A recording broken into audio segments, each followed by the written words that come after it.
Welcome to the Business Titans podcast, where we talk everything to do with growing and scaling your business. In this, we talk to the world's highest performers, the world's greatest achievers, and today we have a very special guest for you. His name is David J. Garrow. How are you going, David? Very well. Now, let me introduce you quickly. David Garrow is a professor of law and history and distinguished faculty scholar at the University of Pittsburgh School of Law.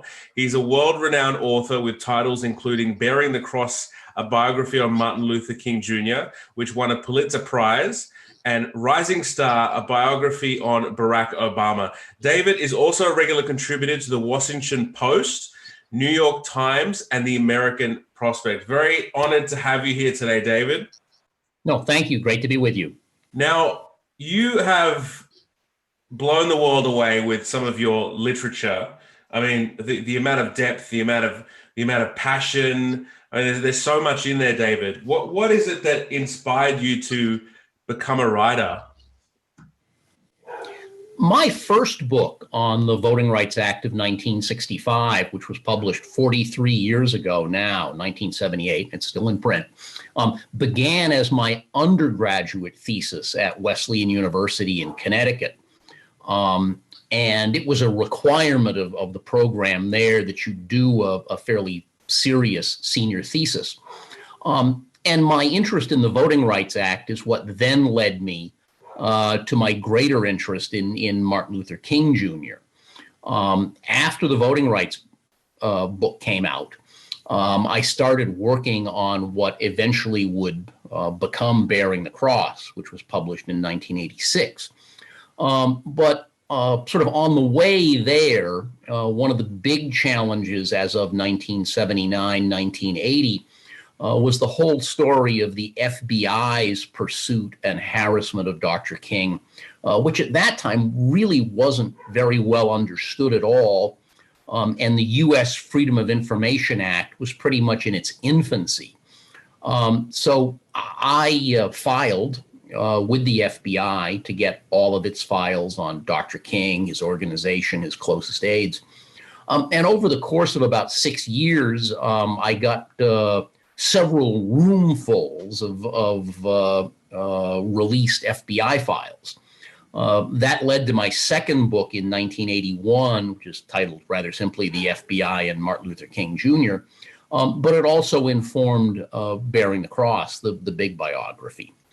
I was lucky to come along so early, 1979, 1980, that most of the people who'd known King were still then alive.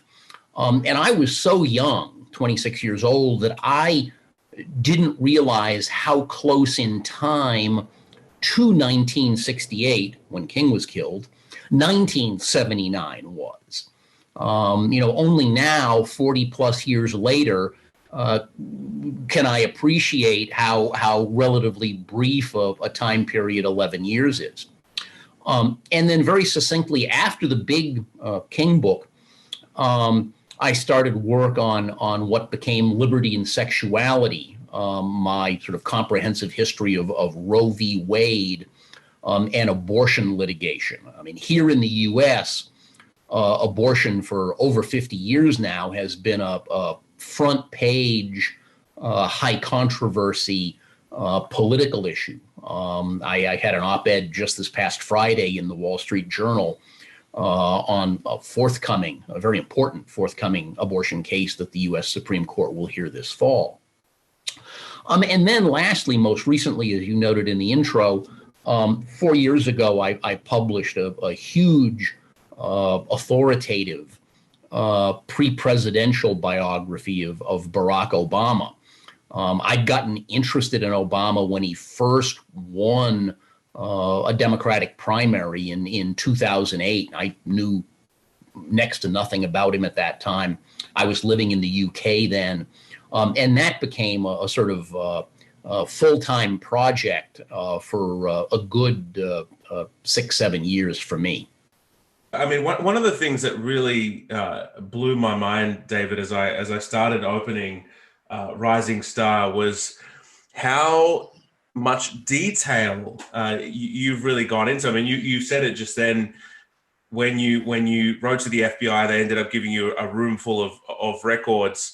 I know that in Rising Star, you had to go through 1,000 interviews.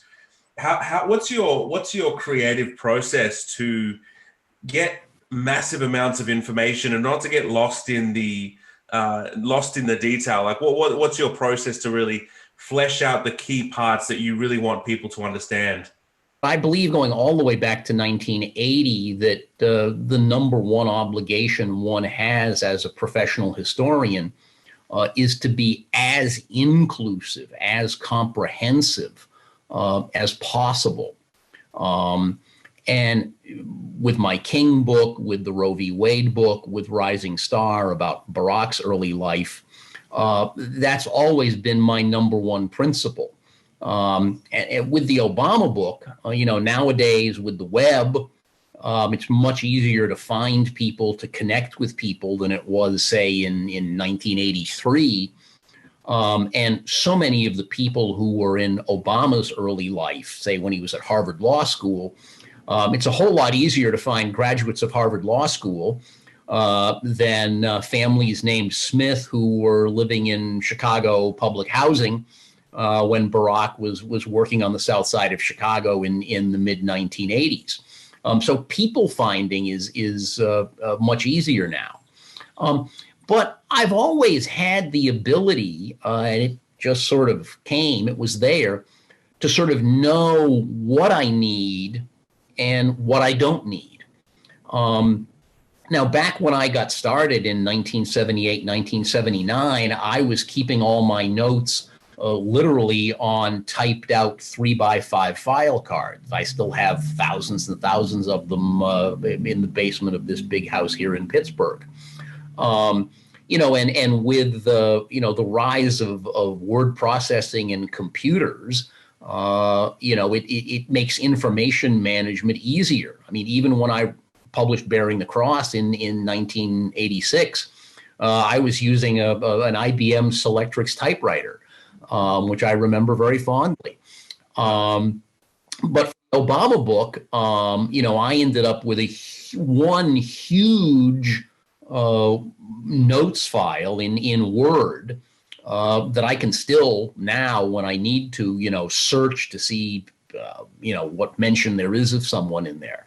So I've always been just naturally good at keeping on top of huge amounts of information and neither drowning nor getting lost. Absolutely. And if anyone hasn't seen, I have this book right here. I mean, for the people that are tuning in, this is the book Rising Star, and I mean, this is the thickest book on my bookshelf. It is an incredible. I was thinking about this on the weekend, David. This to me, or some of the work you've done, is like it's almost like a Mona Lisa, right? I mean, this is your life's work. I mean, in one of the comments that you were saying, 6 years full time just dedicated to that book. I mean, how do you keep motivated? And during that process, are there times where you feel overwhelmed, or you think, you know what, this isn't worth it, I'm gonna just throw in the towel? Do you go through those emotions as well, David? No, I really never have. But it is all consuming and very draining. Now, the research part, starting back in 1979 with the King books, I've always tremendously enjoyed the research part because as someone who does, quote unquote, modern history, I get to go meet all the people. And I've always enjoyed meeting the people and have drawn strength, for lack of a better noun, from meeting the people. Dorothy Cotton, who's now deceased, who was arguably the most important person in Dr. King's life after 1963. Some of the people who were crucial figures in Obama's early life, his best friend, Rob Fisher, his two most important girlfriends, Genevieve, who lives in Australia perchance now, and Shirley Yeager. So that's a deeply satisfying part. What's the hardest is the actual writing. When I wrote Rising Star, it took me roughly about 18 months And I literally did not skip a day. So there's a self discipline requirement, which I have, but it is so draining, and one is spending emotional capital when you're doing that, 18 months straight without a day off. So after I have finished one of these books, whether with Bearing the Cross, whether with Liberty and Sexuality, whether with Rising Star, one's pretty gutted, to use the British expression, at the end of the process. Now, I have numerous friends who write a book every 4 years or so, and for whom it's not as sort of all absorbing as it is for me. But once I complete one of these, I want a good number of years off, and I'm 68 coming up on 69. So I'm not going to be doing another book the size of Rising Star. The emotional intensity is just too much. I love that. I love that you've mentioned emotional capital. What would you say, David, for the entrepreneurs that are watching that can't seem to, you've got the discipline, it sounds like you really have the motivation down pat. What would you say to those entrepreneurs that are really, they're working hard in their business, they're not quite seeing the light at the end of the tunnel, maybe they're struggling with the discipline? What do you really do to get yourself in that frame of mind, and what kind of things would you recommend that these people do to help them achieve their ultimate potential? Number one, trust yourself, trust your judgment. Even just a week ago in writing this Wall Street Journal column that appeared last Friday that I referred to earlier, I'm pro-choice, pro-abortion, and I'd read the legal brief that the state of Mississippi had filed in the U.S. Supreme Court. Very powerful, by far the best attack on abortion rights I've ever read. And I was somewhat emotionally conflicted. Should I publicize the fact that this argument on the other side of the issue was so powerful? And I felt really a professional obligation to go ahead and do that. And I was actually pleased when it appeared that my most serious abortion rights friends were all happy with the piece. I wasn't necessarily at all certain of that.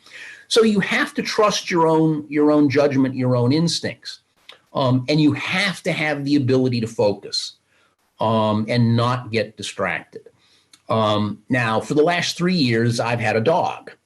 I could not have a dog when I'm doing something like Rising Star. The dog is just way too time consuming. But let me tell one other quick little story so that listeners don't think I'm a purely successful automaton.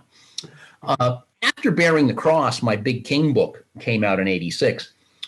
I thought for some number of months that I would do a big comprehensive book on J. Edgar Hoover and the Federal Bureau of Investigation, which was the U.S. Internal Security Service.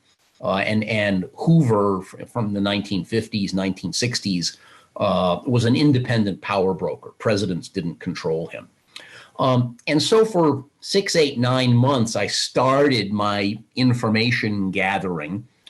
And then I realized that I didn't want to spend 5 or 6 years interviewing former FBI agents because they're just not very pleasant people. In contrast to civil rights movement activists or, further down the road, Barack Obama's best friends.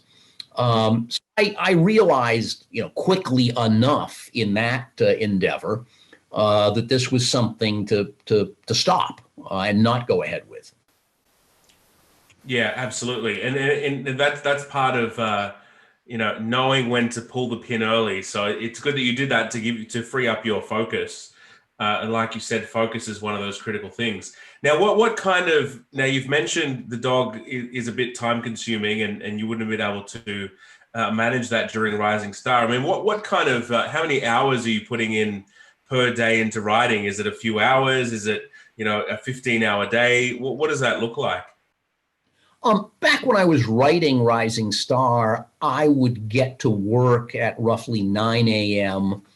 and go till about 6 p.m. And eat lunch at my desk. I've always been something of a morning person, though that's weakened as I've gotten older. And for some reason, certainly during Rising Star, I've always been very productive writing-wise late afternoons. Writing has always come quite easily to me, but the key to it when you're writing books of this length is to be absolutely on top of your notes, to have the notes organized. And so I'd sit here at this very same big table with all the notes printed out in hard copy, sort of laid out on about half of this table. And it's an information management challenge of knowing what comes next. And also of being sure, once you're in the writing process, that you're not missing something, that you've not forgotten something, and you've got to stop and go scratch at what you just realized you needed. So that sort of notes management is actually, I think, the thing I'm best at. Now, I'm a perfectly decent writer, but I don't think of myself as, quote, a writer. I think of myself as a historian, period. I love that. And the reference to being hyper organized, I think that's really important for anyone that is going to be wildly successful and need to get really, I say the word addicted, when you're really focused on something and you make it part of your life's mantra, part of your life's purpose is to really become organized. Now, through this process, David, you're writing about someone that is very, that is recognized.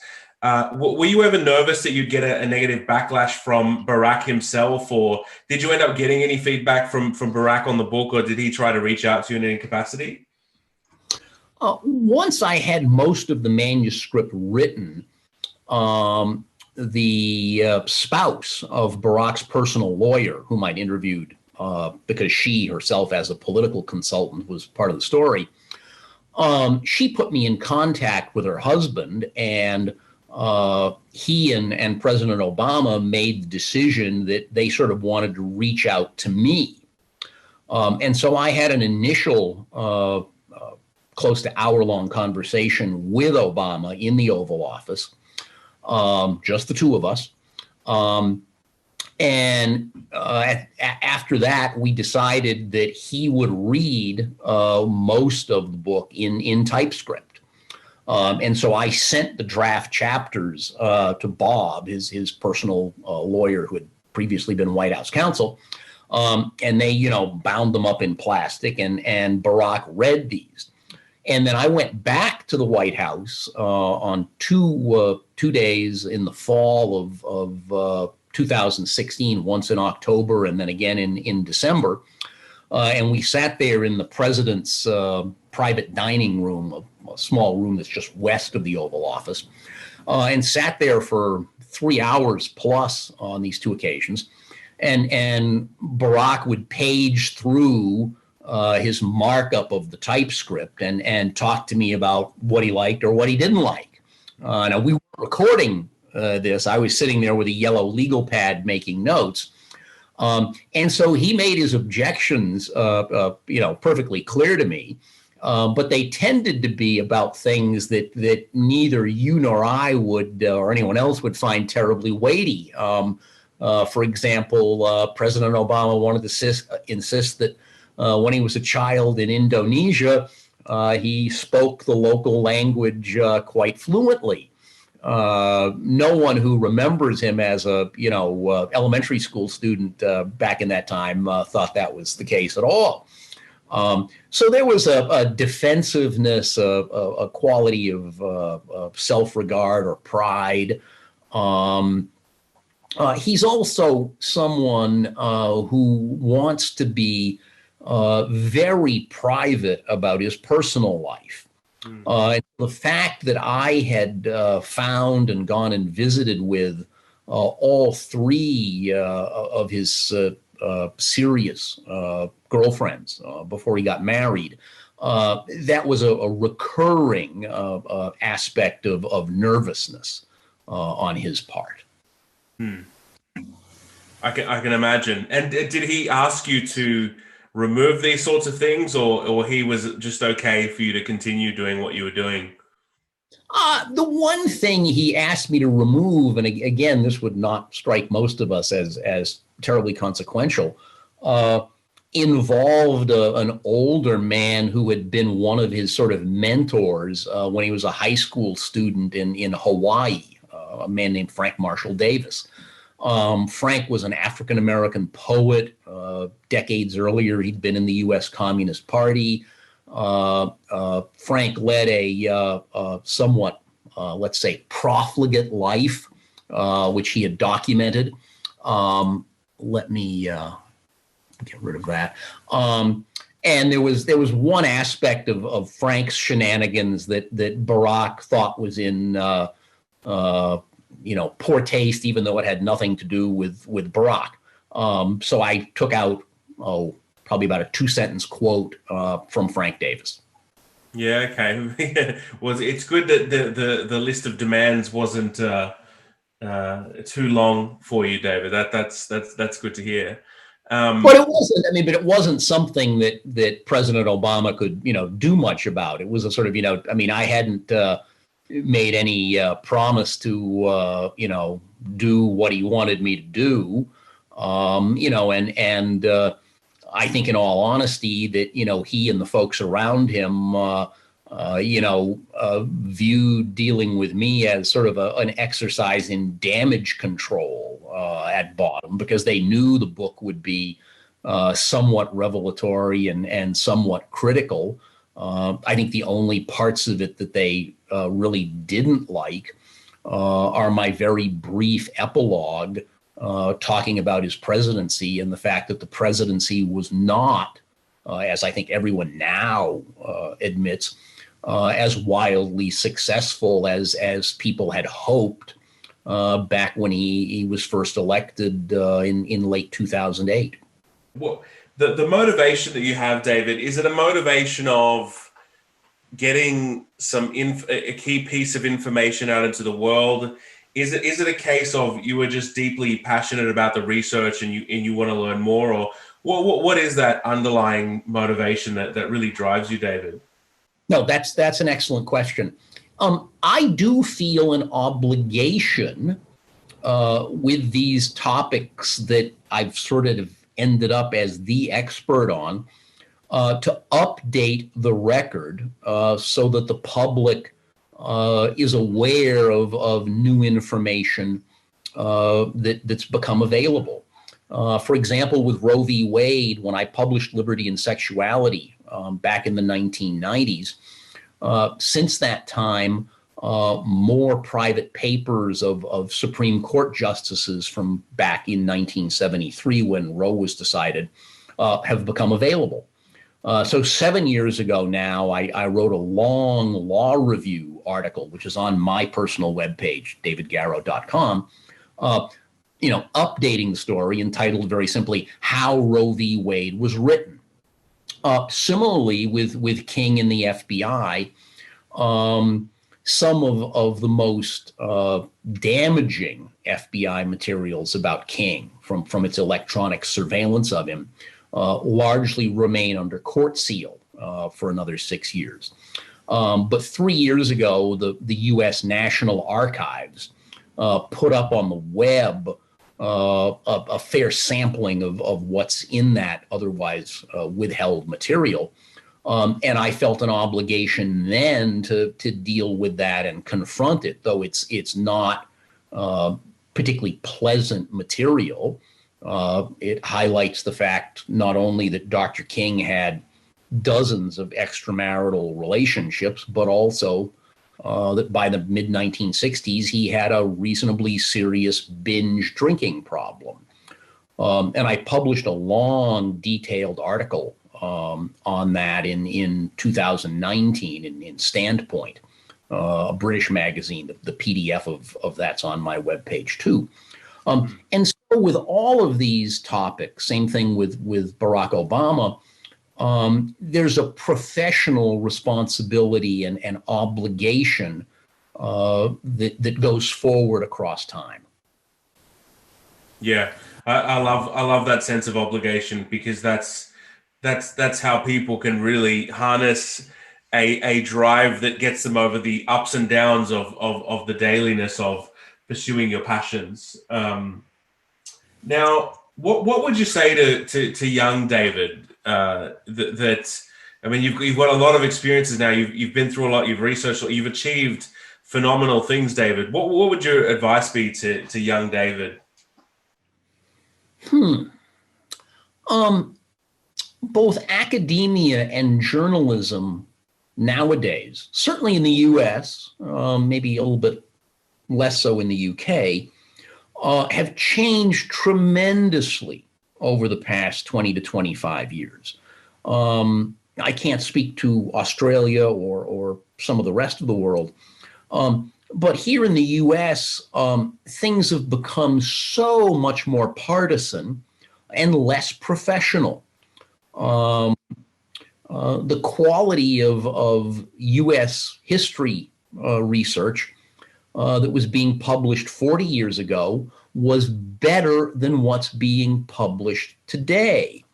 And the quality today is generally lesser, both because people have become more politicized at both ends of the spectrum, and because the web has made researchers lazy.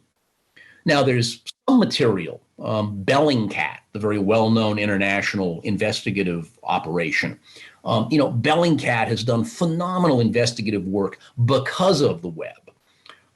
But historians need to go to the old paper archives.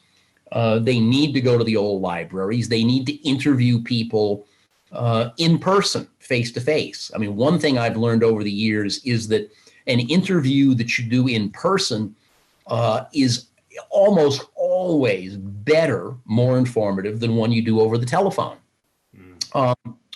And so I'd be a lot more cautious nowadays about encouraging, a 22-year-old to go into journalism or to go into academia.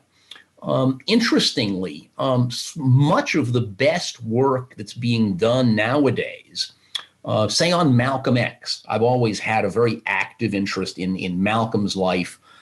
Malcolm has suffered from a relative lack of first-rate scholarship.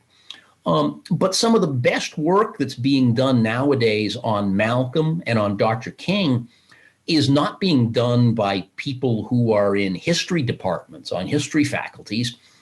They're being done by independent researchers who don't come from an academic or even a journalism background, but who have a greater passion for the information, for the story. The best example of this is my dear friend Abdurrahman Muhammad, who is the most knowledgeable person in the world about Malcolm X. There is a great Netflix series featuring Abdurrahman called Who Killed Malcolm X? Abdurrahman has made himself the expert on Malcolm simply by dint of motivation. He doesn't have a postgraduate degree. He's never published a book. For a while, he was supporting himself by working as a tour guide at Arlington National Cemetery, the big military cemetery outside Washington, D.C. And so Abdurrahman is a wonderful example that it's your dedication, not your paper roster, that determines your success. I love that. And finally, final question, I think, is if you could tell the world one thing, or maybe there's one key insight that you got out of your writing career, or something you'd like to share, what would that one thing be? I think the number one thing I'd say is that human memory is incredibly imperfect. Whenever you're dealing with other people in a context where they're remembering something from years past, keep in mind that not only does human memory tend to purge or forget unhappy experiences, sometimes human memory creates recollections of things that didn't truly happen. So when you've got a conflict between a contemporaneous document, a contemporaneous email, and someone's remembered recall, always go with the contemporaneous record. The human mind is plastic, fungible, and it can create mistakes. So always, when any of us are remembering something from years or decades past, always be self-critical and self-doubting, because that's the human mind. Yeah, I love that, and that's a topic that I am passionate about, because I was trained in speed reading and memory by Howard Berg, who's the Guinness World Record holder for speed reading and speed learning. And I used to tell myself, David, I used to say things to myself like, I have a poor memory, therefore I forget that. And once I started changing that narrative and saying, I have a great memory, it is expansive. Yes, it has fundamental flaws, that things are fungible and I'll forget stuff and the memory makes things up. But by simply learning techniques and strategies to increase the memory can improve. Is memory something that you work on, as something that you think can get better and better, or even things like speed reading? Do you have any interest in these things, David? The great realization that I've had, and I've had this for several decades now, is that I have an incredible visual memory. And that's true about geography. I mean, finding my way around New York or London or Paris or Sydney, that sticks with me. I can remember where I parked my car in, Charleston, South Carolina 40 years ago. And this visual memory is, of course, wonderful for documents, for notes, for anything that's on, a printed page. But in contrast, my audio memory, you introduced me to 6 people at a dinner, a social gathering. Will I remember any of their names the next day? No. And this probably also accounts for why my foreign language aptitude is probably about as low as a human being can be. So that's the only modest insight I have for you in this vein, is that while on the visual dimension, I'm probably at 100 on the human spectrum. On the audio dimension, I'm very close to 0. I love that. I love that insight. And look, I love all the insights that you've given us today, David, but I will be respectful of your time, and thank you very much for joining the interview today. And for those of you that are listening, I mean, you've heard it firsthand here. You're listening right now to a man who has achieved such wonderful things, committed, he's focused, and he's just really given the world such a wonderful gift through his literature. Thank you very much, David, for your time today. I really appreciate it. Thank you very much. Thank you, Oscar. It's been wonderful.